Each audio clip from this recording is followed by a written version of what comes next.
Hi everyone, J Matt here. If you couldn't tell, if you're watching me, you know it's me. Anywho, I hope you guys are doing well. I hope you're staying safe as this time in our country right now is very, very heavy. I want you to know that we're in it with you. We're praying for our country every single day, and I want you to know that we love you. Let us know how we can be praying or helping or anything like that.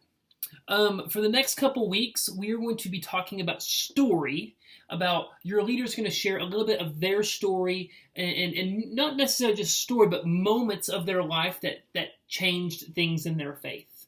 And here's the thing.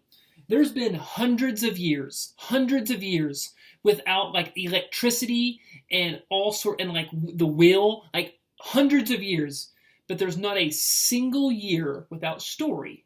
There isn't. Story has been with us since the dawn of time, and we love story. As a human, it is written kind of like in our DNA that we thrive and we want story. Everybody wants to live a great story, and no one's like, I'd love to live a very mediocre love story. No one says that. Everybody wants to live a great story. And why do we love story? And if you know me at all, you know that I love movies and I love television. I love watching a good story that sucks you in. You're like, oh my gosh, and you can almost see yourself there, or maybe a character acts the way that you would act in the situation. And I think those are the best stories. Those are the stories that make us think and challenge us and blow our minds. But I think about three things of my favorite things about stories. One, I think it makes us not feel so alone.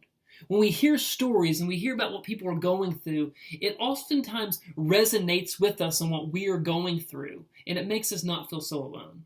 I think the second thing I love about stories is that sometimes it offers us hope.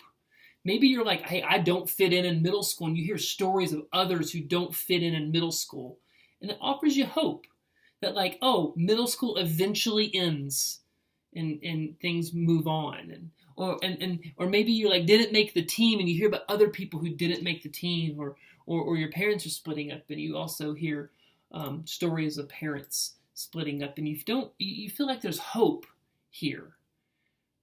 And I think the third thing I love most about stories, it makes me feel like some of the things I'm going through wasn't that actually big of a deal. I think about things that hurt me deeply, things that I thought I would never get over whenever I was in middle school, things that I thought were going to change my life forever that happened in middle school. And today I can look back at that stuff and almost laugh and realize that was not a big deal at all. And it's really hard to see in the future, but whenever you hear a story of somebody who maybe you feel like you're in that person's shoes, and now years and years later they can feel like there's light at the end of this tunnel. So in the next few weeks, our leaders are going to share moments of their life where they can choose Jesus or they can choose themselves. And it's going to be a really cool series where you can hear from your leaders and maybe relate to what's going on. So I challenge you to watch these. I hope you guys are watching these, and let us know how we can be praying for you.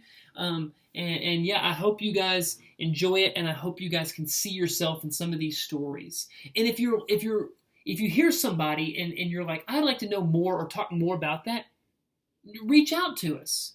I would love to have somebody give you a call who just shared, and so that you guys can chat this out.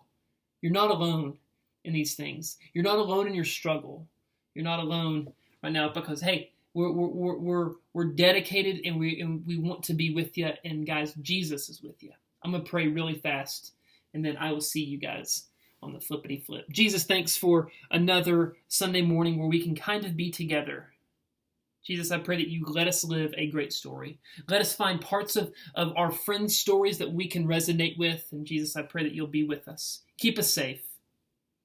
We love you. Amen. Hey guys, Jesus is in control. Remember that. Love you guys.